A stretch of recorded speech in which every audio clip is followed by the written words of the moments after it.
Tony, Tony, তুই এখানে একা একা বসে কি করছিস? আমি একা কেন হব? আমার সাথে আমার বন্ধু আছে, সে আমাকে অনেক ভালোবাসে, আমাকে অনেক জায়গায় ঘুরতে লেগেছিল। কে বল তোর কথা বলছি? কে তোর বন্ধু? তোরা আমার বন্ধুকে দেখবি, দাঁড়া মিলে আসছি। এ দেয়ার নাম সালমা। কই তোর বন্ধু? কে সালমা? সালমা ভালো আছো? আমাদেরকে আবার হোটেলে যেতে হবে তো, এখন আমরা যাই। কালকে আবার টনি আসবি।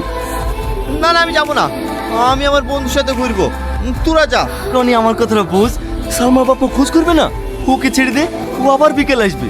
চল। তুমি বিকালে আসবো তো? হ্যাঁ আসবো, তুমি যাও। ঠিক আছে, আমি চলে গেলাম, তুমি সাবধানে যাও। তোমরা কেন বলনি টনিকে নিয়ে মেসেঞ্জারে ঘুরতে যাচ্ছি? দুনিয়াতে কত ভালো ভালো জায়গা আছে, তোমাদেরকে মেসেঞ্জারে যেতে হলো। এখন আমি কি করব?